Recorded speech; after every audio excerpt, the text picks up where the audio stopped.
It's a very special week, isn't it? It really is. It's a week that's all about remembering, really. We will be marking just before this week, in which I'm leading prayers, All Saints' Day, when we remember the saints who've gone ahead of us through the ages. Not just the people with saint in front of their names, but the ordinary men and women who've followed Christ, who've handed the faith to us, who've shaped our own faith journeys. Remembering that we are part of that great fellowship. We will have marked All Souls' Day, when we remember the faithful departed, those who've gone ahead of us to their rest, gone to glory, faithful to their Lord. The example they've set for us, our remembering of our own grief for those we've lost, our gratitude for their lives.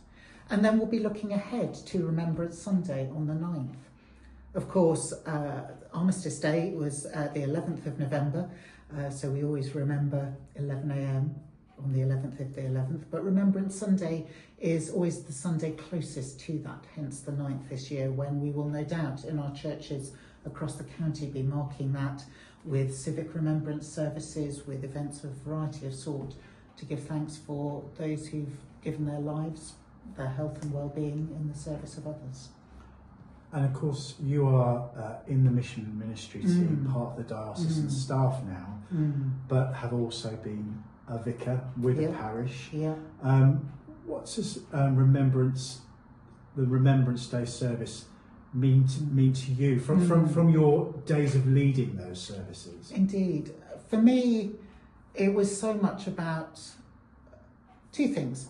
There was the engagement with the community, a day that was of real importance in all our communities, whether the market town, where my largest church was, but equally the smallest of villages, it mattered.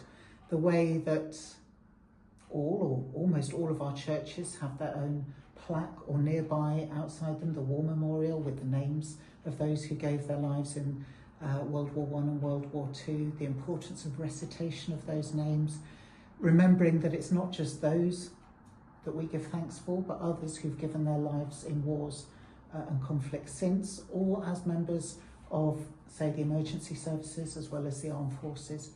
So it's a day of huge importance to the community, and therefore a chance for the church to serve the community, to engage with the community, to be alongside the community and what matters to them. So that is a missional opportunity, in the sense that mission is us being here as part of God's loving movement towards the world.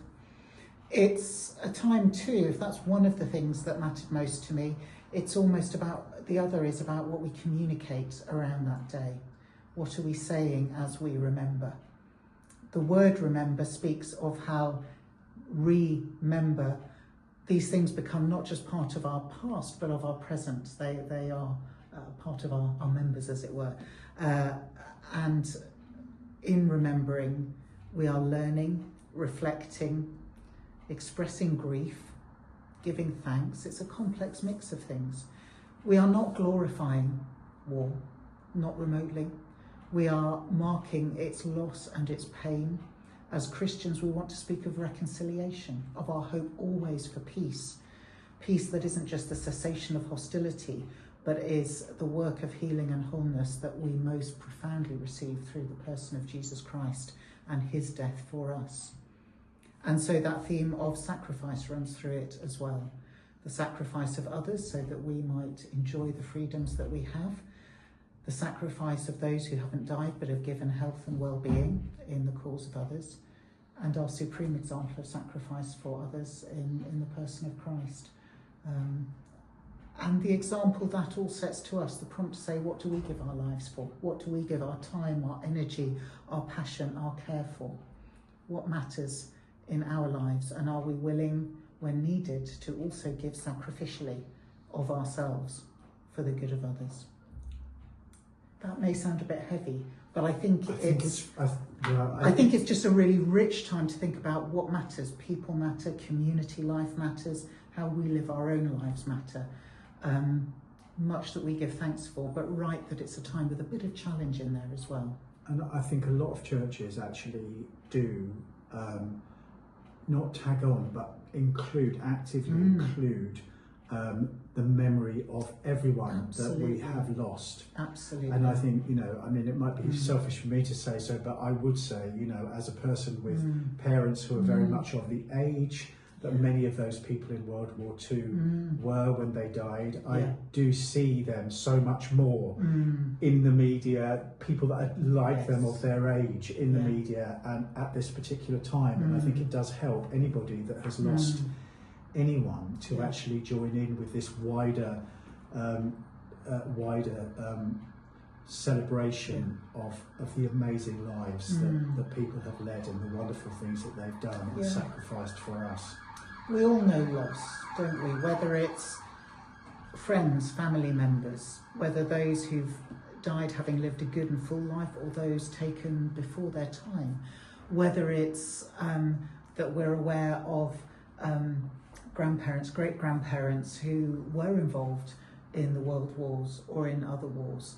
We know the fragility of human life in that sense. We know loss. We can sometimes think that we have to do the whole stiff upper lip or put it behind us or move on. And we have to learn to live with loss. But part of the way we do that well, I think, is by acknowledging it, saying that love and loss go hand in hand.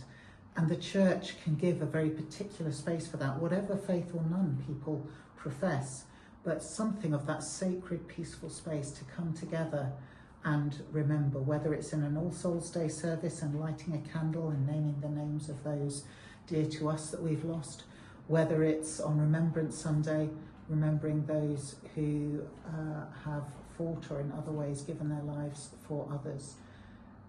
It's a powerful thing to do, and to know that we do it with others, that our grief, our loss, our remembering, our hopes for whatever a better future looks like are not just ours, but we hold those with others, and we commit ourselves together to work for communities that can be more whole, that don't have to be marked by division, by making people the other, but actually in seeing the humanity in all people, our shared humanity.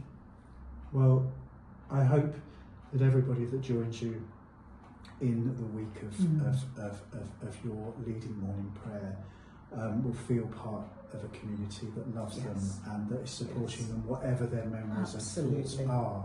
So please do join Katie on the week leading up to Remembrance Sunday, and I shall look forward to being there too. So thank you, Katie. No, thank you for the opportunity. Thanks.